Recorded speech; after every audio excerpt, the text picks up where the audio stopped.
جب انسان گناہوں میں مبتلا ہو جاتا ہے تو پھر اس کو بربادی سے دنیا کی کوئی قوت روک نہیں سکتی. اللہ اکبر. آپ دیکھیں پورے قرآن کو اٹھا کر کے آپ قرآن مقدس کا مطالعہ کریں تو آپ کو پتا چلے گا آسمان سے پتھروں کی بارش ہوئی تھی, گناہوں کی وجہ سے ہوئی تھی. ہواؤں کی آندھی چلی تھی, گناہوں کی وجہ سے چلی تھی. اللہ اکبر. زمین کے اندر قوموں کو دھسا دیا گیا تھا, گناہوں کی وجہ سے دھسایا گیا تھا. اللہ اکبر. ایک عالمی طوفان آیا تھا اور اس عالمی طوفان نے لوگوں کو جب وہ پانی کے اندر غرق کر دیا تھا.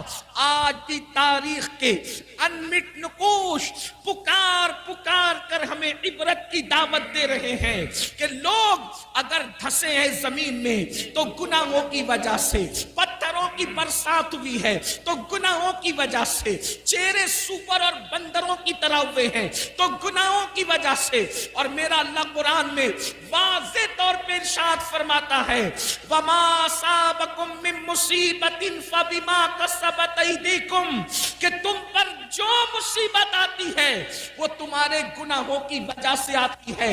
میرے پیارے آقا صلی اللہ علیہ وسلم کے پیارے دیوانوں, ہم یہ تصور کرتے ہیں, ہم یہ سوچتے ہیں مولانا گناہ کریں گے تو اس کی سزا قبر میں ملے گی, گناہ کریں گے تو اس کی سزا میدان محشر میں ملے گی. حالانکہ ایک مسلمان کو اگر یہ یقین ہے کہ میرے گناہ کی سزا مجھے قبر اور میدان محشر میں ملے گی, تب بھی تو اس کو گناہ نہیں کرنا چاہیے. اس لیے کہ نہ قبر میں گناہ برداشت کرنے کی طاقت ہے, نہ حشر میں گناہ کا عذاب برداشت کرنے کی طاقت ہے. قبر میں بھی عذاب نہیں برداشت ہو سکتا گناہ کا, میدان محشر میں بھی برداشت نہیں ہو سکتا. مگر بے باکی تو دیکھو, لوگ کہتے ہیں مولانا قبر میں سزا ملے گی تب دیکھا جائے گا, محشر میں سزا ملے گی تب دیکھا جائے گا. اس کا مطلب یہ ہے کہیں نہ کہیں ایمان کمزور ہوا ہے, کہیں نہ کہیں اللہ رسول کی باتوں پر سے یقین کمزور ہوا ہے. اور یاد رکھنا کوئی گناہ اتنا نقصان نہیں پہنچاتا جتنا اللہ کی باتوں سے یقین کا کمزور ہو جانا نقصان پہنچاتا. کوئی انسان جب ہمیں کہہ دیا گیا کہ تم پر عذاب ہوگا اگر گناہ کرو گے تو, اور عذاب دینے والا کون ہے؟ میرا اللہ ارشاد فرماتا ہے ان بطش ربک لشدید, تیرے رب کی پکڑ بڑی سخت ہے.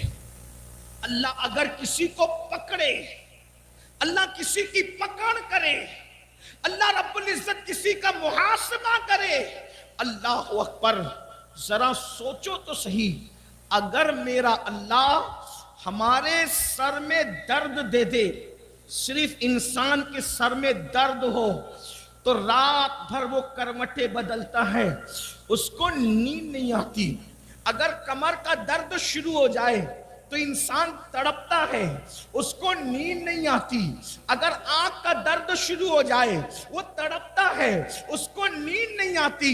میرے بھائیوں, میں اپنی بہنوں سے بھی توجہ چاہتا ہوں اور آپ سب سے توجہ چاہتا ہوں. مجھے بتاؤ میرے بھائیوں, وہ سر کا درد جو ڈاکٹر کی دوا سے دور ہو سکتا ہے, وہ کمر کا درد جس پر آپ تدبیر کرنا چاہیں تو آپ اس کو دور کر سکتے ہیں کسی تدبیر کے ہیلے سے. اب آپ مجھے بتاؤ, جب سر کے درد پر اتنا تڑپتے ہو, جب کمر کے درد پر اتنا تڑپتے ہو, جب آنکھوں کی تکلیف پر اتنا تڑپتے ہو, تو اللہ اکبر, جب میرا اللہ قبر میں عذاب مسلط فرمائے گا, جب میرا اللہ میدان محشر میں عذاب مسلط فرمائے گا, اس وقت اپنا کیا بنے گا؟ اللہ اکبر. مسلمان ہو, اپنے نبی کی بات پر یقین کرو. تو میں عرض یہ کر رہا تھا, اگر آخرت میں بھی عذاب کا تصور ہوتا تو بھی بہت بھیانک بات ہے. عذاب تو ہم برداشت برداشت ہی نہیں کر سکتے. مگر سن لو، انسان کے گناہوں کی سزا صرف اس کو آخرت میں نہیں ملتی، بلکہ انسان کے گناہوں کی سزا اس کو دنیا میں بھی ملتی ہے. انسان کے گناہوں کی سزا اس کو دنیا میں بھی آتی ہے. اللہ اکبر، اللہ اللہ. آئیے میں آپ کو بتاؤں، ایک بزرگ فرماتے ہیں کہ جب میں رات کو گناہ کرتا ہوں، جب میں رات کو گناہ کرتا ہوں تو صبح میں دیکھتا ہوں کہ میری سواری میری نافرمانی کرتی ہے. یعنی میرے رات کے گناہ کا اثر میری سواری سے بھی ظاہر ہوتا ہے. میری سواری میری موافقت نہیں کرتی، میری سواری میری بات نہیں مانتی. اللہ اکبر. اندازہ فرمائیں، اس کا مطلب یہ ہے اگر سواری موافق نہ ہو، انسان کی موافقت نہ کرے تو اللہ اکبر وہ یہ گناہ کا اثر ہے. فرماتے ہیں چراغ جو بجھتے ہیں وہ بھی گناہوں کی وجہ سے، ٹھوکر جو لگتی ہے وہ بھی گناہ کی وجہ سے، اولاد جو نافرمان ہوتی ہے وہ بھی گناہ کی وجہ سے. گناہ کو کیا سمجھتے ہیں، گناہوں کو کیا سمجھ رکھا ہے. آج ہر ماں باپ شکایت کرتے ہیں مولانا میرا بچہ فرما بردار نہیں ہے. میں کہتا ہوں تم نے اللہ کی فرما برداری کی ہوتی تو شاید تمہاری اولاد تمہاری نافرمان نہ ہوتی. مجھے بتاؤ جو اللہ کی نافرمانی کرے اس کی اولاد اس کی فرما برداری کیسے کرے. تو یاد رکھنا جو ماحول ہے صرف گناہ کی وجہ سے. مسلمانوں گناہ کرنا چھوڑ دو، گناہ کرنا چھوڑ دو، اللہ سے رشتہ جوڑ لو. پھر دیکھو کیسے کرم کی برسات ہوتی ہے، پھر کیسے چھما چھم کرم برستا ہے. اب یہاں ایک بات کی کہنے موٹرولا نے انڈین مارکیٹ میں یہ حضرت ٹھیک ہے، گناہ کی بات تو روزانہ ہی سنتے ہیں، گناہ چھوڑنا چاہتے ہیں، گناہ سے چھٹکارا نہیں ملتا. یہ بات ہے، کوئی مسلمان ایسا نہیں جو گناہ کرنا چاہتا ہو، گناہ چھوڑنا چاہتے چھٹکارا نہیں ملتا. بالکل ایسے ہی جیسے چور کمبل چھوڑنا چاہتا ہے لیکن کمبل چور کو نہیں چھوڑتا. تو گناہ سے چھٹکارا کیسے ملے؟ کوئی کہتا ہے یہ کرو وہ کرو وہ کرو وہ کرو. میں نے کہا کچھ نہ کرو، ایک بات کرو بس. اگر گناہ کی دنیا سے نکلنا ہے، اگر گناہ کے دلدل سے نکلنا ہے، اگر گناہ کی نحوست سے نکلنا ہے، اگر گناہ اور جرائم سے ہجرت کرنا ہے، میری بات نہ سنو، کسی کی نہ سنو، اللہ کا فرمان سنو.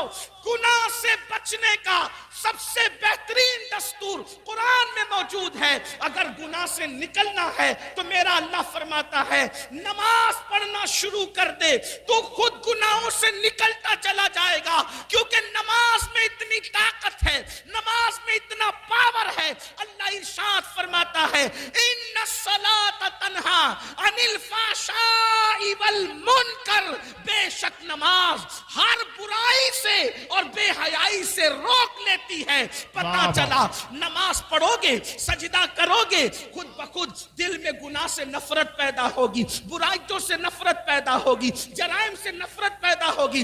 اور سن لو یہ جو دماغ کے اندر خبط چڑھا ہے نا مولانا میں گنہگار ہوں، میں کیا نماز پڑھوں. میرے عزیز یہاں گنہگار اور نیکی کا کوئی مسئلہ نہیں ہے.